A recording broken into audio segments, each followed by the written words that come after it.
So students, हम लोग already question अच्छे से पढ़ चुके हैं। क्वेश्चन में जो रिकन्सिलिएशन प्रिपेयर करने के लिए मिस्टेक दी हुई है, मतलब दो पार्टी के बीच में जो फाइनेंशियल ट्रांजैक्शंस रिकॉर्डेड है उसमें जो मिसमैच दिए हुए हैं वो हम ऑलरेडी फाइंड आउट कर चुके हैं और उन्हें हमने इस तरह से सर्कल करके मार्क किया है। आपको अच्छी तरह से समझ में आया होगा। ये एमजी इलेक्ट्रॉनिक्स की बुक्स हैं जिसमें धुनसेरी का अकाउंट बना हुआ है, मतलब ये हमारी बुक्स है क्योंकि हम एमजी इलेक्ट्रॉनिक्स के अकाउंटेंट हैं। ये बुक्स है धुनसेरी की जिसमें एमजी इलेक्ट्रॉनिक्स का अकाउंट बना हुआ है। इसका मतलब ये सामने वाली पार्टी की बुक है जिसमें अपना अकाउंट बना हुआ है। और यही हमें पता चला जब हमने ये दोनों ही डॉक्यूमेंट को मैच किया या रिकंसाइल किया, तब हमें ये पता चला कि देयर आर फ्यू ट्रांजैक्शंस जो धुनसेरी ने अपनी बुक्स में रिकॉर्ड कर रखे हैं, बट हम लोगों ने अपनी बुक्स में उसे रिकॉर्ड नहीं किया है। और वो ट्रांजैक्शन 3 ट्रांजैक्शन है। पहला है डिस्काउंट रिसीव्ड, फिर है return outward, again discount received. ये 3 ट्रांजैक्शन जो कि है 1600 के, 1,59,232 का, 168 रुपीज का, ये तीनों ट्रांजैक्शन ऐसे ट्रांजैक्शन है जो सामने वाली पार्टी ने तो अपनी बुक्स में रिकॉर्ड किए हैं बट हमने अपनी बुक्स में रिकॉर्ड नहीं किए हैं। नाउ यही ट्रांजैक्शन जो मिसमैच की रीजन है, यही हमें नोटिफिकेशन में लाना है सामने वाली पार्टी के। सबसे इम्पोर्टेंट चीज ये है कि हम अकाउंटेंट है एमजी इलेक्ट्रॉनिक्स के। हम किसके अकाउंटेंट है? हम एमजी इलेक्ट्रॉनिक्स के अकाउंटेंट है। सामने वाली पार्टी हमारे लिए कौन सी पार्टी है?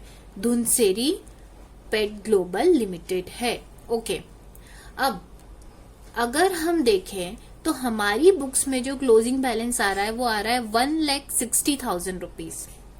1,60,000 रुपीज ये हमारी बुक्स में क्लोजिंग बैलेंस आ रहा है धुनसेरी के अकाउंट का।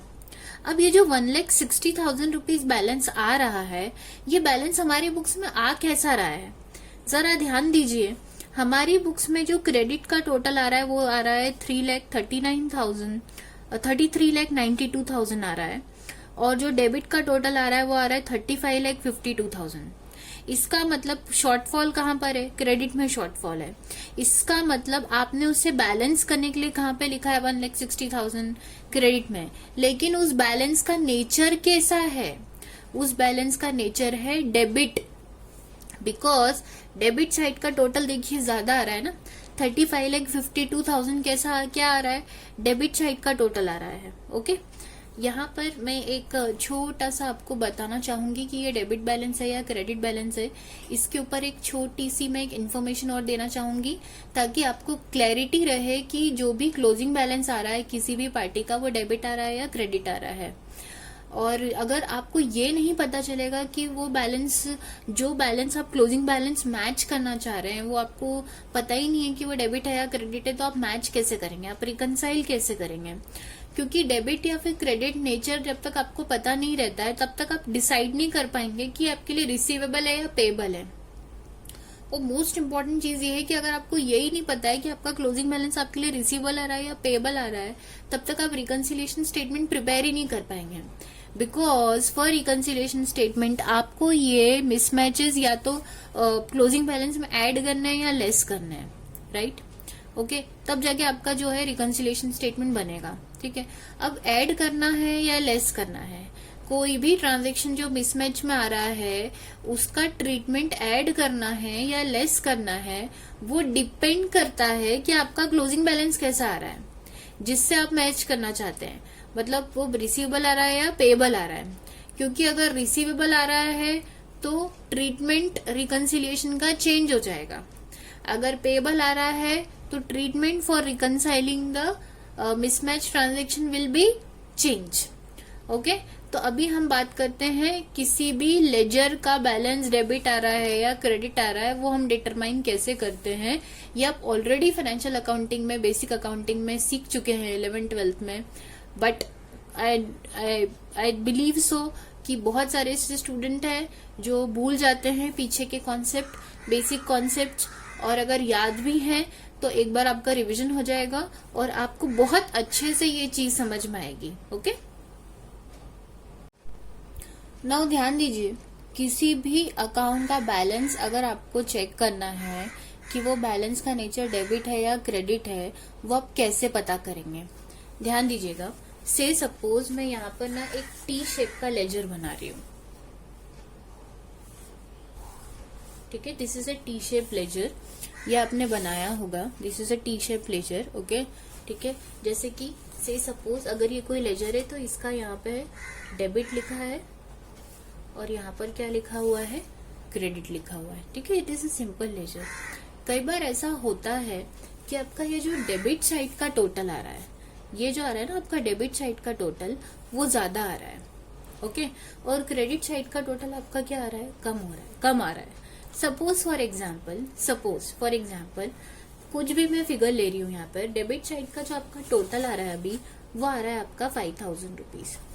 वो कितना आ रहा है आपका, 5000 रुपीज आ रहा है। ओके, बट क्रेडिट साइड का जो टोटल आ रहा है वो कितना आ रहा है आपका, 4000 रुपीज आ रहा है ना। अगर आप ध्यान देंगे यहाँ पर, तो इस लेजर में आप क्लोजिंग बैलेंस कहाँ पे लिखेंगे, आप क्लोजिंग बैलेंस लिखेंगे यहाँ पर, कहाँ पे लिखेंगे, क्रेडिट साइड में, क्योंकि क्रेडिट साइड का टोटल कम आ रहा है ना। तो आप इस लेजर को क्लोज करने के लिए आप लोग क्या करेंगे, बाय बैलेंस क्या कर देंगे, कैरी डाउन कर देंगे, कितने से, 1000 रुपीज से, वो टोटल लगा देंगे 5000। इसका मतलब ये लेजर आपने क्या कर दिया है, क्लोज कर दिया है। इस तरह से आप बनाएंगे, हम लोग इसी तरह से अकाउंटिंग करते हैं। अब अगर मैं आपसे ये पूछूं कि ये जो 1000 रुपीज है, इस बैलेंस का नेचर कैसा है, इस बैलेंस का नेचर कैसा है, ये बैलेंस डेबिट नेचर का है या क्रेडिट नेचर का है, तो आपका आंसर क्या होगा। पहली बात तो ये कि आप खुद थोड़ा ब्रेनस्टॉर्मिंग कीजिएगा कि क्या होगा। मैं आपको बता देती हूँ यहाँ पर कि 1000 वाला ये जो बैलेंस है, इसका नेचर होगा डेबिट बैलेंस। क्यों होगा डेबिट बैलेंस, बिकॉज वो लिखा क्रेडिट में है। लेकिन अगर आप नोटिस करें तो इस लेजर में वेटेज कौन सी साइड का ज्यादा आ रहा है, डेबिट साइड का वेटेज ज्यादा आ रहा है ना। मतलब टोटल 5000 कहाँ, कौन सी साइड का आ रहा था, डेबिट साइड का आ रहा था। 4000 कौन सी साइड का आ रहा था, क्रेडिट साइड का आ रहा था। इसका मतलब ये जो 1000 जो बैलेंस है वो लिखा क्रेडिट में, वो लिखा क्यों है क्रेडिट में, सिर्फ इस लेजर को बैलेंसिंग करने के, इस लेजर को क्लोज करने के लिए उसको लिखा क्रेडिट में। बट इसका बैलेंस का नेचर कैसा है, डेबिट बैलेंस है। सपोज ये बुक्स मेरी बुक्स है और इस बुक्स में ये राम का अकाउंट है। ओके, तो राम के अकाउंट का बैलेंस मेरी बुक्स में क्या आ रहा है, 1000 आ रहा है, और इसका नेचर कैसा है, डेबिट नेचर है। क्यों डेबिट नेचर है, 1000 का ये क्लोजिंग बैलेंस आ रहा है डेबिट नेचर का। क्यों डेबिट नेचर है, बिकॉज डेबिट साइड का टोटल क्या आ रहा है, ज्यादा आ रहा है। नाउ अब अगर मैं आपसे पूछूं कि राम से 1000 रुपीज मेरे लिए रिसीवेबल है या पेएबल है, आप बताइए। तो आपका आंसर क्या होना चाहिए, आपका आंसर होना चाहिए कि ये 1000 रुपीज मेरे लिए रिसीवेबल है राम से। इसका मतलब ये हुआ कि राम मेरे लिए कौन हुआ, डेटर। ये कैसे पता चला, क्योंकि राम के अकाउंट का बैलेंस कैसा आ रहा है, डेबिट बैलेंस आ रहा है ना। और किसी भी पार्टी का अगर बैलेंस डेबिट बैलेंस आ रहा है, पहली बात तो हमने ये समझी अभी ये समझी कि लेजर का बैलेंस डेबिट कैसे आ रहा है, कैसे आ रहा है, क्योंकि डेबिट साइड का टोटल ज्यादा आ रहा है। ठीक, अगर डेबिट साइड का टोटल ज्यादा आ रहा है तो ये 1000 रुपीज क्लोजिंग बैलेंस जो है, उस बैलेंस का नेचर कैसा है, डेबिट बैलेंस है। अगर कोई भी पार्टी का बैलेंस मेरी बुक्स में अगर डेबिट बैलेंस आ रहा है तो वो मेरे लिए कौन है, डेटर है ना। और अगर वो मेरे लिए डेटर है, इसका मतलब 1000 रुपए मुझे उससे अभी लेना बाकी है। और अगर वो लेना बाकी है, सो दैट मीन्स वो 1000 रुपीज मेरे लिए क्या है, रिसीवेबल है। क्या है वो, रिसीवेबल है। Got it. तो राम से मुझे कितने लेने हैं, 1000 रुपीज लेने हैं। ये एग्जाम्पल मैंने सिर्फ इसलिए समझाया कि किसी भी लेजर को देखकर आपको ये समझ में आना चाहिए कि उस लेजर का क्लोजिंग बैलेंस डेबिट आ रहा है या क्रेडिट आ रहा है। अगर क्लोजिंग बैलेंस डेबिट आ रहा है तो वह बैलेंस का नेचर आपके लिए रिसीवेबल है, और अगर क्लोजिंग बैलेंस क्रेडिट आ रहा है तो वो बैलेंस का नेचर आपके लिए क्या है, पेएबल है। अगर मेरी बुक्स में राम के अकाउंट का बैलेंस 1000 रुपीज रिसीवेबल आ रहा है, दैट मीन्स राम की बुक में मेरे लिए वही चीज क्या हो जाएगी, राम के लिए क्या हो जाएगा, वो पेबल हो जाएगा।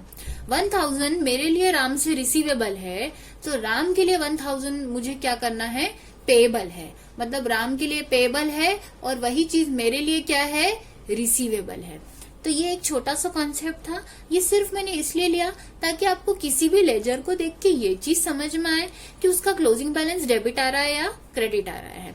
डेबिट आ रहा है, क्रेडिट आ रहा है, ये क्यों, ताकि आप ये डिसाइड कर पाए कि वो रिसीवेबल आ रहा है हमारे लिए या पेबल आ रहा है। ये डिसाइड करना क्यों जरूरी है, क्योंकि इसी के ऊपर डिपेंड करेगा कि आप जब रिकंसिलिएशन स्टेटमेंट बना रहे हैं तो उसमें ये जो आपने मिसमैच जो आपने फाइंड आउट करके रखे हैं, उन मिसमैचेस का ट्रीटमेंट आपको क्या करना है।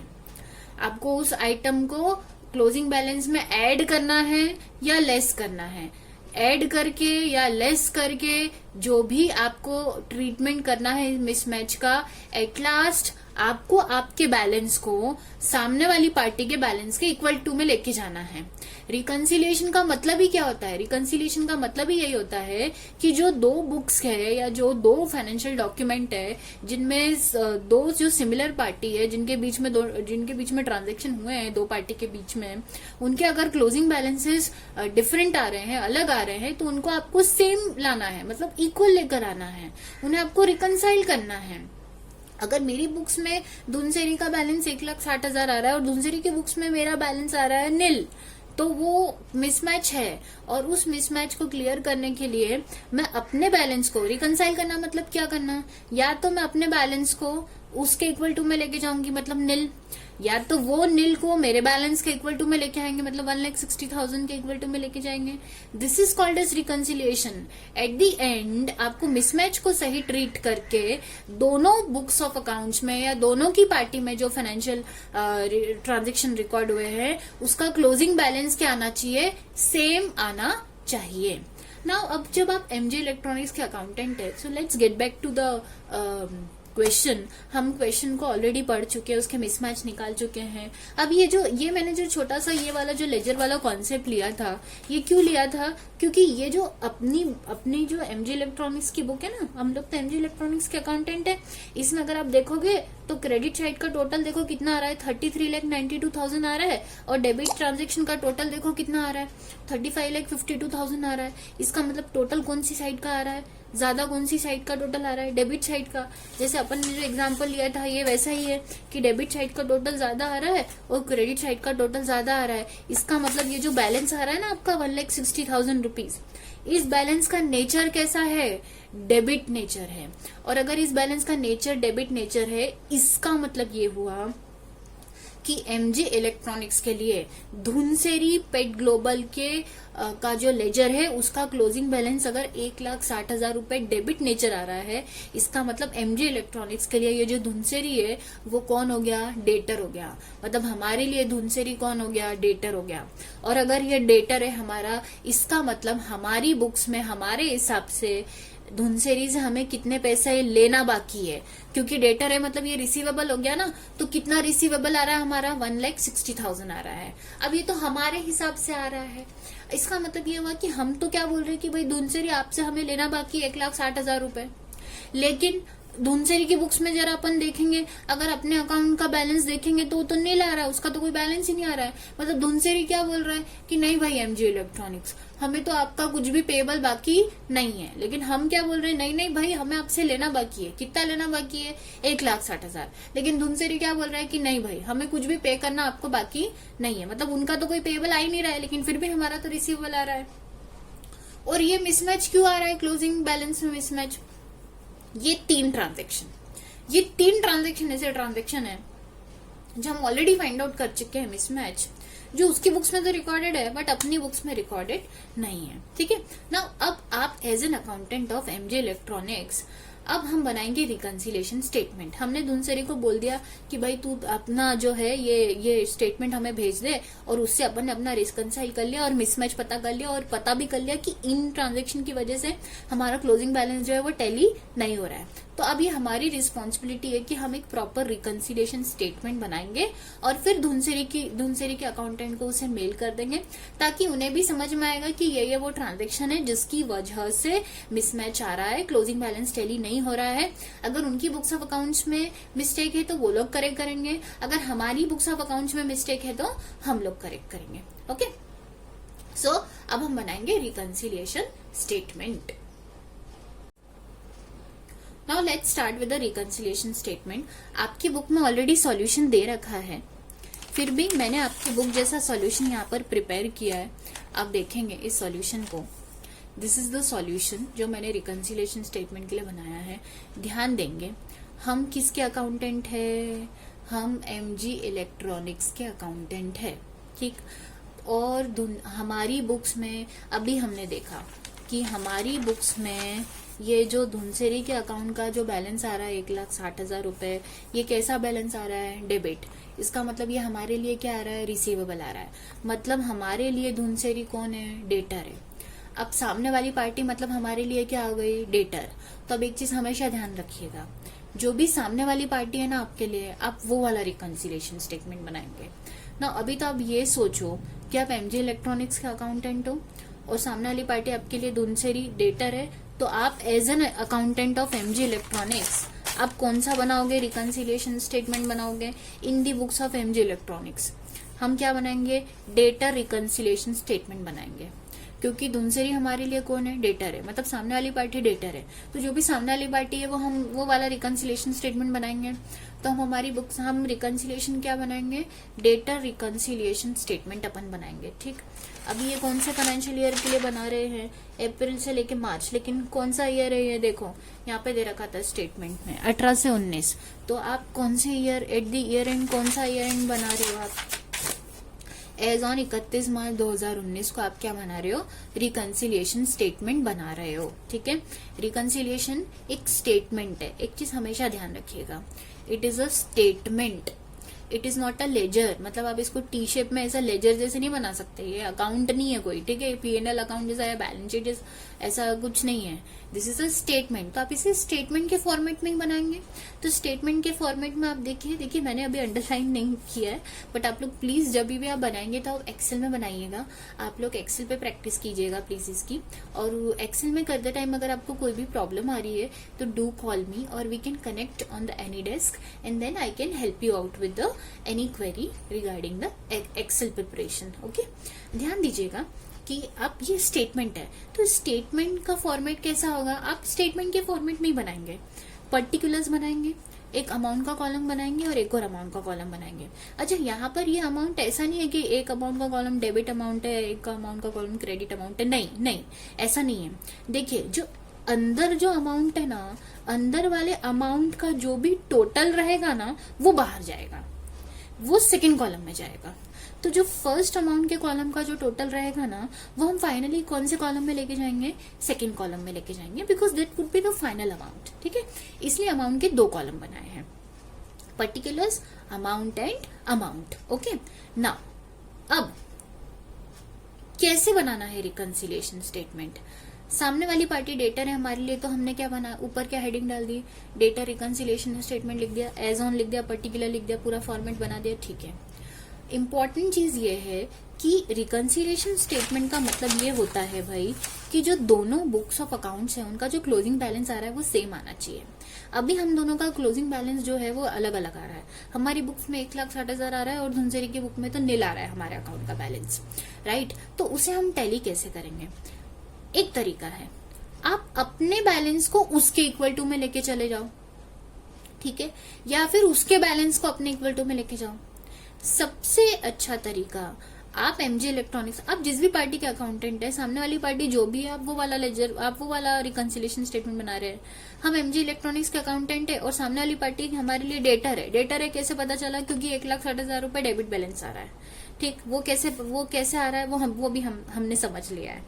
अब सामने वाली पार्टी डेटर है तो हमने क्या बनाया, डेटर रिकंसिलिएशन स्टेटमेंट, हेडिंग डाल दिया डेटर रिकंसिलिएशन स्टेटमेंट। तो रिकंसिलिएशन स्टेटमेंट में सबसे अच्छी एक चीज ये है कि आप स्टार्ट कैसे करो, अपनी बुक से, अपनी बुक के बैलेंस से। अपनी बुक के बैलेंस को आप लेके जाओ सामने वाली पार्टी के बुक के बैलेंस के इक्वल टू में।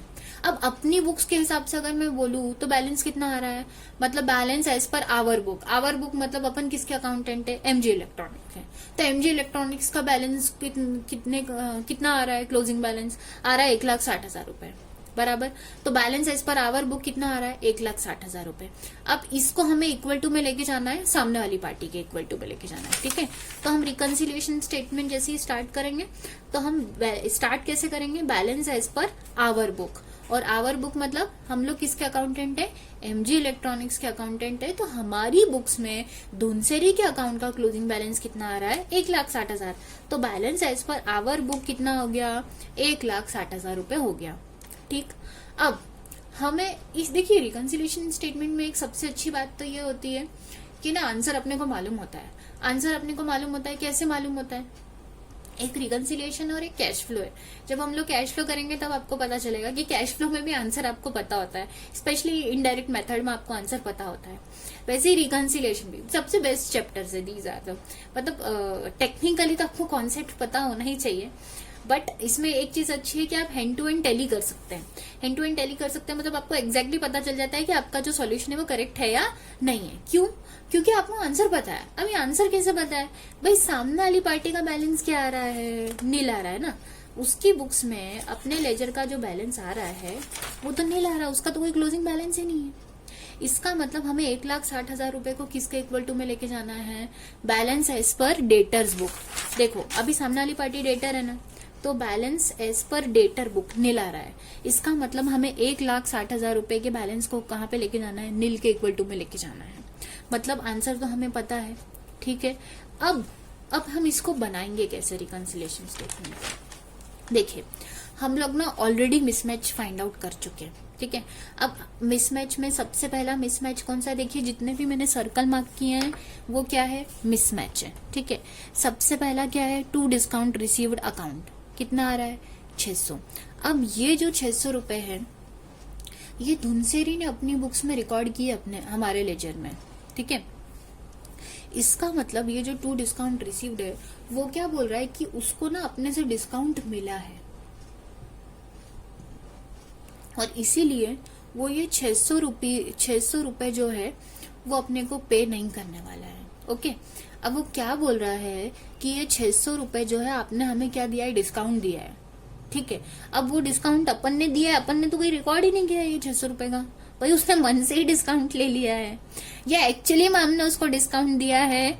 पर या तो हो सकता है कि ये बाद में हमने डिस्काउंट दिया होगा तो बिल पे रिकॉर्डेड नहीं है, तो अकाउंटेंट ने तो एंट्री कर दी, लेकिन बाद में पता चला कि नहीं एक्चुअली डिस्काउंट दिया है ऑन, मतलब जब हमने कैश पेमेंट उससे रिसीव किया तब हमने उसको डिस्काउंट दिया है। तो बुक्स ऑफ अकाउंट्स में रिकॉर्ड करना रह गया, तो बुक्स में अभी रिकॉर्ड करना पड़ रहा है। तो कहने की बात यह है कि हमें तो अपने बैलेंस को इक्वल टू में लाना है, जो भी मिसमैचेस है उसका इम्पैक्ट देना है। अब ध्यान देंगे, अगर अब देखिए एक चीज हमेशा ध्यान रखिएगा रिकंसिलिएशन स्टेटमेंट में, आपको ना अपने बैलेंस को सामने वाली पार्टी के इक्वल टू में लेके जाना है ना, क्योंकि आप 1,60,000 को किसके इक्वल टू में लेके जा रहे हो, नील के इक्वल टू में लेके जाने वाले हो, राइट। तो अब करना क्या है आपको, चूंकि आपको नील के इक्वल टू में लेके मतलब सामने वाली पार्टी के इक्वल टू में लेके जाना है, तो आप हमेशा ना किसके प्रोस्पेक्ट से या किसके परसेप्शन से सोचोगे, आप सामने वाली पार्टी के परसेप्शन से ही सोचो। मतलब आप अपने आप को किसकी जगह पर रख के देखो, सामने वाली पार्टी की जगह पे रख के देखो। अब सामने वाली पार्टी के हिसाब से तो अपन ने उसको क्या दिया है, डिस्काउंट दिया है। इसका मतलब ये 600 रुपए वो हमें पे नहीं करेगा, ठीक है। ये 600 रुपए वो हमें पे नहीं करेगा। अगर ये 600 रुपए वो हमें पे नहीं करेगा तो हमें भी उसके हिसाब से सोचना है। अगर तो मैं ये कहूं तो अगेन अब मेरे हिसाब उसके हिसाब से सोचूं तो क्या सिचुएशन होनी चाहिए हमारी ये सिचुएशन होनी चाहिए कि ये 600 रुपए हमें उससे लेना बाकी नहीं है, हमें उससे 600 रुपए ये लेना बाकी नहीं है, क्योंकि आपको रिकनसाइल करना है, आप आपके बैलेंस को सामने वाली पार्टी के इक्वल टू में लेके जा रहे हैं। तो रिकनसिलेशन में हमेशा एक चीज हमेशा ध्यान रखिएगा कि जिस भी पार्टी के इक्वल टू में आप बैलेंस लेकर जाना चाहते हैं, आप उसके ही प्रोस्पेक्ट से सोचिए, उसके परसेप्शन से सोचिए, और उसके हिसाब से तो ये 600 रुपए वो हमें पे नहीं करेगा, क्योंकि उसने तो क्या रिकॉर्ड कर लिया डिस्काउंट, मतलब 600 रुपए का हमने उसको क्या दे दिया डिस्काउंट। तो आप यही समझो कि आपको यह 600 रुपए अभी उससे लेना बाकी नहीं है, मतलब आप उससे ये 600 रुपए नहीं लोगे। अगर आपको उससे ये 600 रुपए लेना बाकी नहीं है तो आपका जो रिसीवेबल आपने रिकॉर्ड कर रखा है 1,60,000 रुपए, उसमें से आप ये 600 रुपए क्या कर दोगे, कम कर दोगे ना, लेस कर दोगे ना। तो देखो रिकंसिलिएशन में यही किया है, लेस आइटम में लिखा है discount allowed but not recorded, मतलब हमने डिस्काउंट उसको दिया है 600 रुपए का, बट अपनी बुक में रिकॉर्ड नहीं किया है। तो 600 रुपए का हम हमारे इस रिसीवेबल में से क्या कर देंगे माइनस, क्योंकि अब ये 600 रुपए हमें उससे लेना बाकी नहीं है। डिस्काउंट रिसीव्ड एक और है, देखो उसकी बुक में 168 का, इसका मतलब एक और 168 रुपए ऐसे है जो उसने तो क्या रिकॉर्ड किया है, डिस्काउंट बोल के रिकॉर्ड किया है, बट हमने तो हमारी बुक्स में रिकॉर्ड ही नहीं किया है। अब अगेन वही सोचो कि 168 रुपए उसके हिसाब से तो वो हमें पे नहीं करेगा, तो हमें भी उसी के परसेप्शन से सोचना है, क्योंकि हमें रिकंसिलिएशन स्टेटमेंट बनाना है। इसका मतलब हमें भी ये 168 रुपीज उससे लेना बाकी नहीं है, और अगर नहीं है तो 168 से भी हमारा रिसीवेबल आ रहा है ना 1,60,000 रुपए, ये रिसीवेबल क्या हो जाएगा, कम हो जाएगा ना, लेस हो जाएगा ना। तो देखिए लेस आइटम में मैंने लिखा है discount allowed but not recorded 600 plus 168 that is ₹768, मैंने लेस आइटम में लिखा है। Got it. तो ये दो मिसमैच का आप ट्रीटमेंट कर चुके हो ऑलरेडी, ठीक, ओके, रिकंसिलिएशन स्टेटमेंट में। नेक्स्ट मिसमैच, आगे देखते हैं। एक और मिसमैच है, एक और कौन सा मिसमैच है, एक और मिसमैच है टू रिटर्न आउटवर्ड। अब रिटर्न आउटवर्ड उसने अपनी बुक्स में अपने अकाउंट में रिकॉर्ड किया है। रिटर्न आउटवर्ड का मतलब क्या होता है, सेल्स रिटर्न। सेल्स रिटर्न मतलब वो क्या बोल रहा है कि रिटर्न आउटवर्ड, हाँ सॉरी, रिटर्न आउटवर्ड का मतलब होता है purchase return, I am so sorry. Return inward का मतलब होता है सेल्स रिटर्न, और रिटर्न आउटवर्ड का मतलब होता है परचेसेस रिटर्न। ध्यान दीजिएगा, बहुत इंपॉर्टेंट, ध्यान दीजिएगा। रिटर्न आउटवर्ड का मतलब होता है परचेस रिटर्न, और रिटर्न इनवर्ड का मतलब होता है सेल्स रिटर्न, ठीक है ना, आपको मालूम हो गई ये चीज। तो रिटर्न आउटवर्ड में उसने कितना रिकॉर्ड किया है, 1,59,232 रिकॉर्ड किया है। तो अब ये 1,59,232 रुपीज उसने परचेस रिटर्न रिकॉर्ड किया है। इसका मतलब वो ये क्या बोल रहा है कि उसने अपने से जो भी माल खरीदा था ना, उस माल में से उसने 1,59,232 का माल अपने को वापस कर दिया है।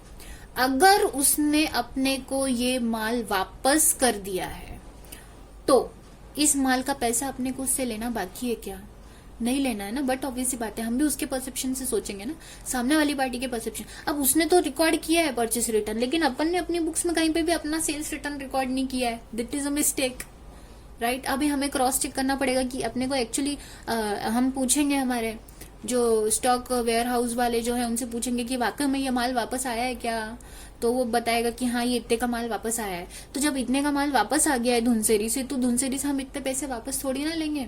इसका मतलब ये हुआ कि अगेन हमें 1,60,000 में से ये पैसा उससे लेना बाकी नहीं है, और अगर लेना बाकी नहीं है तो हमारा रिसीवेबल क्या हो जाएगा, उतने से कम हो जाएगा। तो नेक्स्ट जो मिसमैच का ट्रीटमेंट है वो हम क्या करेंगे, लेस आइटम में लिखेंगे goods return by the debtor but not recorded in our book.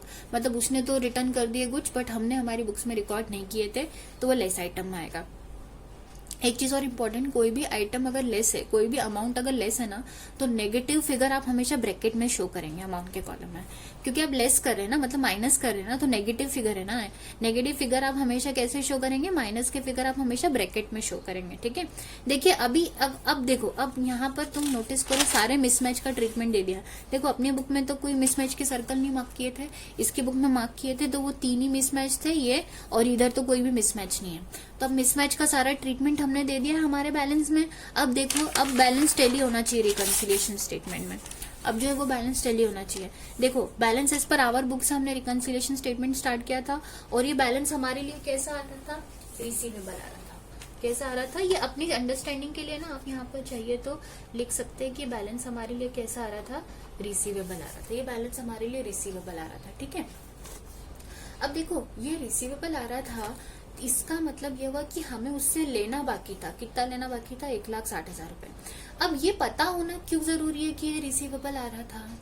ये इसलिए जरूरी है क्योंकि ये जो मिसमैच का तुमने ट्रीटमेंट किया है ना, वो यही जानकर किया है कि ये रिसीवेबल है कि पेएबल है। क्यों? क्योंकि 768 का डिस्काउंट उसने अपनी बुक में रिकॉर्ड किया, हमने अपनी बुक में रिकॉर्ड नहीं किया। तो रिकंसाइल करने के लिए तुम लोग क्या बोलोगे कि 768 रुपीज हमें उससे अब लेना बाकी नहीं है। तो उससे तुम्हारा रिसीवेबल क्या होगा, कम होगा, क्योंकि अब तुम्हें 768 लेना बाकी नहीं, इसलिए तुमने लेस किया। लेस क्यों किया? क्योंकि ये रिसीवेबल है। क्योंकि अब इससे तुम्हारा रिसीवेबल क्या हो जाएगा, कम। उसने फिर 1,59,232 का माल वापस रिटर्न कर दिया है। तो इसका मतलब अब ये इतने का तो उसने माल वापस रिटर्न कर दिया है ना, तो इतना पेमेंट हम उससे नहीं लेंगे ना, मतलब ये अभी उससे लेना बाकी नहीं है, मतलब this is no more receivable. तो इसलिए तुमने लेस क्यों किया है? क्योंकि तुम्हारा रिसीवेबल आ रहा था ये। तो इसका मतलब इसमें से ये क्या हो जाएगा, लेस। तुम्हारा रिसीवेबल इससे क्या हो रहा है, कम हो रहा है, इसीलिए ये यहाँ पर क्या आ रहा है, लेस में आ रहा है। कुछ बात समझ में आ रही है आप लोगों को? ओके, तो ये चीज एक बहुत इंपॉर्टेंट है कि आपको ये पता होना चाहिए कि जिस भी बैलेंस आप क्वेश्चन स्टार्ट करो रिकंसिलिएशन का, वो आपके लिए रिसीवेबल आ रहा है या पेएबल आ रहा है, ठीक है। तो जो आपका मिसमैच था वो हमने उससे रिसीवेबल अपना कम हो रहा था, और ये हमें कैसे पता चला, हमने सामने वाली पार्टी के परसेप्शन के हिसाब से समझा, तो हमें पता चला कि अब ये पैसा हमें उससे लेना बाकी नहीं है, तो हमने हमारे रिसीवेबल को उससे क्या कर दिया, कम कर दिया। तो अब जरा देखो, सारे मिसमैच हम ट्रीट कर चुके हैं। अब ये दोनों ही फिगर क्या आ रहे हैं, नेगेटिव आ रहे हैं, तो इन दोनों का नेगेटिव नेगेटिव प्लस हो जाएगा, तो बाहर टोटल लिख दो, कितना आ रहा है, टोटल 1,60,000 आ रहा है। तो अगर तुम 1,60,000 में से माइनस करोगे 1,60,000, तो क्या आ रहा है आंसर, नील। और नील क्या आ रहा है, this is balance as per debtors book. और सामने वाली पार्टी का जो बैलेंस, क्लोजिंग बैलेंस आ रहा था, वो तो नील ही आ रहा था ना। उसकी बुक्स में तो अपने अकाउंट का बैलेंस ना तो डेबिट आ रहा था ना तो क्रेडिट आ रहा था, मतलब उसके जीरो बैलेंस आ रहा था। तो वही तो आ गया हमारा रिकंसिलिएशन, जीरो आ गया। 1,60,000 माइनस 1,60,000 रुपए, मतलब उसकी बुक्स के हिसाब से अपने अकाउंट का बैलेंस आ गया ये देखो, हमने क्वेश्चन कैसे स्टार्ट किया, हमारी बुक के हिसाब से उसके अकाउंट का बैलेंस हमने अपने क्वेश्चन स्टार्ट किया, और अपन इसको कैसे किस पर लेके आ गए, उसकी बुक के हिसाब से अपने अकाउंट का बैलेंस, राइट। तो balance as per our book आ गया, और यहाँ पर ये क्या हो गया, balance as per debtors book. तो इस तरह से तुमने क्या बनाया, डेटर रिकंसिलिएशन स्टेटमेंट बनाया। Okay, now other way round the बगर, जरा तुम इसको सोचो। अभी तो मैंने यहाँ पर क्या बनाया है, डेटर रिकंसिलिएशन स्टेटमेंट। तुम्हारी बुक में भी ना ये दोनों परसेप्शन से क्वेश्चन सॉल्व किया है। नाउ सपोज मान लो ऐसा मान लो कि तुम अभी तो तुमको क्वेश्चन में क्या दिया था, तुमको क्वेश्चन में दिया था कि तुम एमजी इलेक्ट्रॉनिक्स के अकाउंटेंट हो। सपोज मान लो कि तुम अगर अकाउंटेंट होते धुनसेरी पेट ग्लोबल के, तुम किसके अकाउंटेंट होते हैं, धुनसेरी पेट ग्लोबल के अगर अकाउंटेंट होते हैं। अभी सेम वही प्रॉब्लम है, हाँ सेम वही प्रॉब्लम है। तो इस केस में अभी तुम ये सोचो कि तुम्हारी बुक्स के हिसाब से बैलेंस क्या आ रहा है, नील, ठीक है, और सामने वाली पार्टी के बुक्स के हिसाब से बैलेंस कितना आ रहा है, 1,60,000 रुपए आ रहा है, और उसका डेबिट बैलेंस आ रहा है। इसका मतलब वो हमारे लिए, वो ये बोल रहा है कि हम उसके कौन है, डेटर है। इसका मतलब सामने वाली पार्टी हमारे लिए क्या हो गई, क्रेडिटर। अगर तुम धुनसेरी के अकाउंटेंट होते, तुम एमजी इलेक्ट्रॉनिक्स, तुम्हारे लिए क्या हो जाता, क्रेडिटर। तो हम, क्योंकि हम उसके लिए क्या है, डेटर है ना, हम उसके लिए क्या हो रहे हैं, डेटर हो रहे हैं, तो वो हमारे लिए क्या हो गया, क्रेडिटर। नाउ अगर सपोज तुम धुनसेरी के अकाउंटेंट हो, तो सामने वाली पार्टी तुम्हारे लिए कौन है, क्रेडिटर है, मतलब एमजी इलेक्ट्रॉनिक्स हम अपने लिए कौन है, क्रेडिटर है। अब अगर तुम धुनसेरी के अकाउंटेंट हो और तुमको बोल दिया कि रिकंसिलिएशन स्टेटमेंट अब बनाओ, तो अब क्या करोगे तुम। अब देखो, जो भी सामने वाली पार्टी होती है ना, तुम वो वाला रिकंसिलिएशन स्टेटमेंट बनाते हो, ठीक है। एक बात ध्यान रखना, तो सामने वाली पार्टी कौन है, एमजी है, अपन अकाउंटेंट किसके हैं, धुनसेरी के, और सामने वाली पार्टी मतलब एमजी अपने लिए कौन है, अभी क्रेडिटर है। तो अपन क्या बनाएंगे, क्रेडिटर रिकंसिलिएशन स्टेटमेंट बनाएंगे ठीक है, तो अपन क्या बनाएंगे अभी, क्रेडिटर रिकंसिलिएशन स्टेटमेंट बनाएंगे। ठीक है, तो अब अगर बनाएंगे अपन क्रेडिटर रिकंसिलिएशन स्टेटमेंट, तो देखो अभी एज्यूम करो कि तुम धुमसेरी के अकाउंटेंट हो, तभी देखो सेकंड पार्ट में, ये वाले पार्ट में ना creditor in the books of Dhumseri Pet Global लिखा है मैंने। मतलब अभी तुम ये एज्यूम करो, ये एक सॉल्यूशन खत्म हो गया है। ठीक है, ये तुम चाहो ना तो जरूरी नहीं कि तुम दोनों परसेप्शन से सॉल्व करो, ये एक ही सॉल्यूशन, मतलब दिस इज, तुम एज एन एमजी इलेक्ट्रॉनिक्स के अकाउंटेंट भी तुम ऑलरेडी रिकंसिलिएशन बना चुके हो, ये बना के तुम भेज दो धुमसेरी को, तो ये रिकंसिलिएशन बन गया। ठीक है, इसकी जरूरत नहीं है। ठीक है, बट सपोज कि तुम धुमसेरी के अकाउंटेंट हो, तो तुम ये नहीं बनाओगे, तुम क्या बनाओगे, तुम क्रेडिटर रिकंसिलिएशन स्टेटमेंट बनाओगे। क्यों? क्योंकि उस केस में सामने वाली पार्टी तुम्हारे लिए कौन होता, क्रेडिटर होता, मतलब एमजी इलेक्ट्रॉनिक्स अपने लिए कौन होता, क्रेडिटर होता। तो in the books of Dhumseri Pet Global अगर तुम बनाते तो तुम कैसे बनाते, तुम चाहो तो इसमें से या तो ये बनाओ या तो ये बनाओ, दोनों नहीं बनाना है सॉल्यूशन में तुमको, ये दोनों नहीं बनाना है एक साथ सॉल्यूशन में, रिकंसिलिएशन में तुमको। तुम ये भी बनाओगे डेटर रिकंसिलिएशन स्टेटमेंट तो भी रिकंसाइल हो गया है, तुम क्रेडिटर भी बनाओगे तो भी रिकंसाइल हो गया है, पर तुमको क्वेश्चन में दोनों ही परसेप्शन से सॉल्व करके बताया है ताकि तुमको कॉन्सेप्ट की अंडरस्टैंडिंग बने। ठीक है, अब तुम ये एज्यूम कर रहे हो कि तुम धुमसेरी के अकाउंटेंट हो, तो सामने वाली पार्टी अगर तुम्हारे लिए क्रेडिटर है तो तुम क्या बनाओगे, क्रेडिटर रिकंसिलिएशन स्टेटमेंट।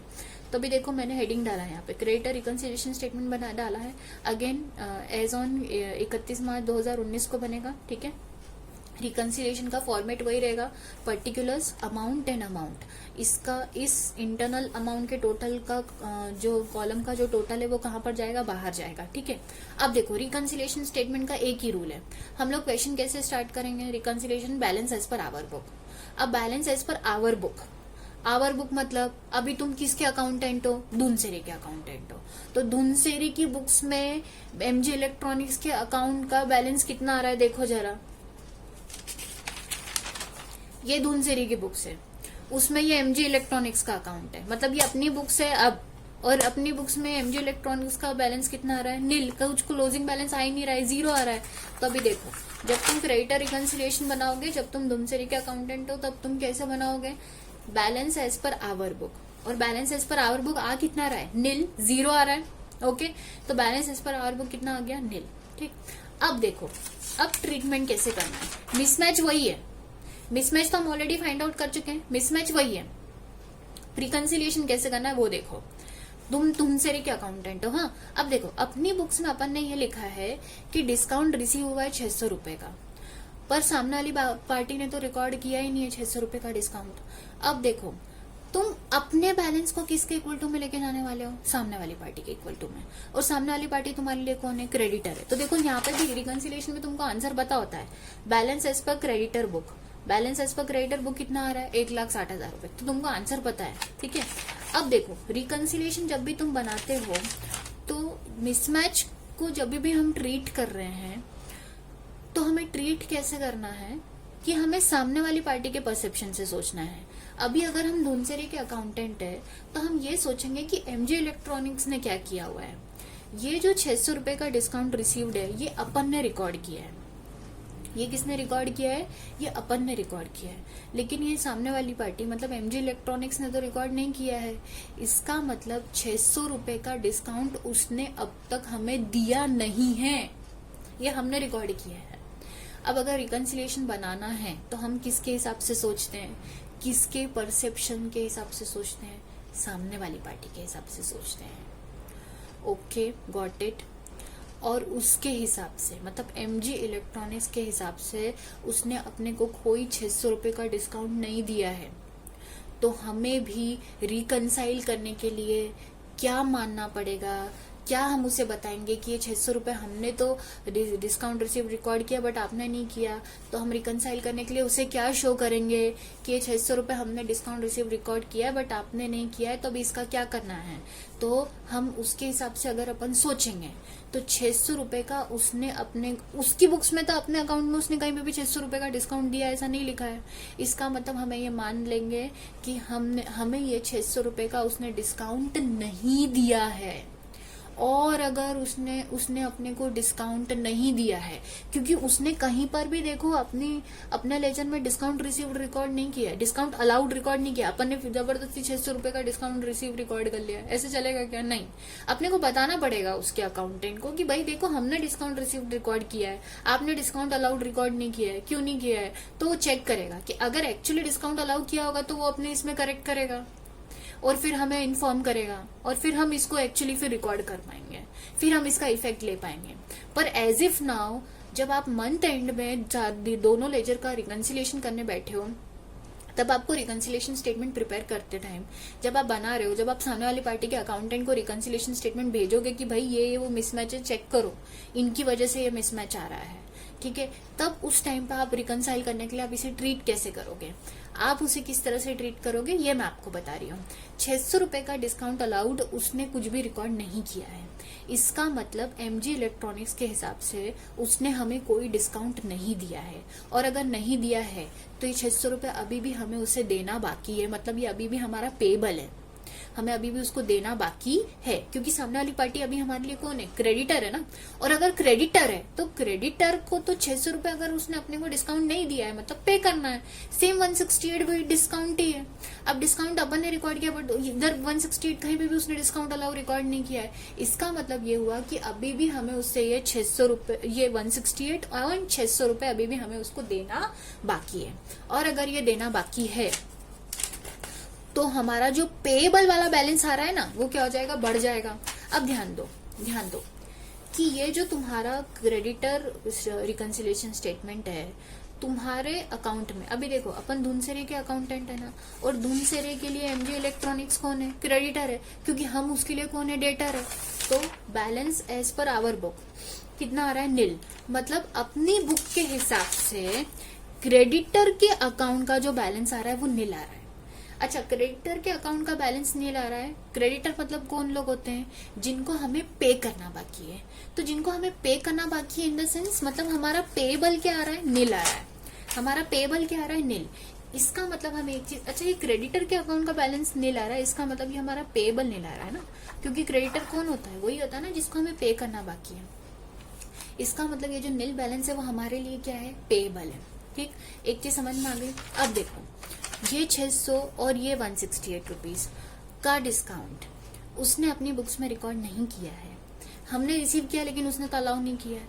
मतलब ये 600 और 168 का उसने हमें कोई डिस्काउंट नहीं दिया है उसके हिसाब से, और अगर उसने हमको कोई भी डिस्काउंट नहीं दिया है इसका मतलब हमें अभी भी ये पैसा उसको देना बाकी है, और अगर हमें उसको देना बाकी है तो हमारा पेबल उससे क्या हो जाएगा? बढ़ जाएगा। तो अभी देखो ये पेबल क्या आ रहा है? नील आ रहा है, पर पेबल आ रहा है ना ये, तो हम हमारे पेबल को क्या कर देंगे? बढ़ा देंगे। तो देखो एड आइटम्स में लिखा है discount allowed by the creditors but not recorded by them, मतलब हम डिस्काउंट हमने रिसीव में रिकॉर्ड किया है, हमने रिकॉर्ड किया है बट उन्होंने रिकॉर्ड नहीं किया है। तो उसको रिकंसाइल करने के लिए हमने हमारे बैलेंस को क्या कर दिया है? पेबल बैलेंस को उससे क्या कर दिया है? बढ़ा दिया है। Got it? नेक्स्ट देखते हैं हम मिसमैच। अब देखो नेक्स्ट मिसमैच तुम्हारा क्या आ रहा है? नेक्स्ट मिसमैच तुम्हारा आ रहा है रिटर्न आउटवर्ड, मतलब परचेस रिटर्न। अब परचेस रिटर्न ये हमने तो रिकॉर्ड किया बट उसने रिकॉर्ड नहीं किया है सेल्स रिटर्न। अच्छा, इसका मतलब उसके हिसाब से अभी भी 1,59,232 रुपीज 1,59,232 रुपीज के माल का पैसा अभी भी उसको हमसे लेना बाकी है, क्योंकि उसने तो सेल्स रिटर्न रिकॉर्ड ही नहीं किया है ना।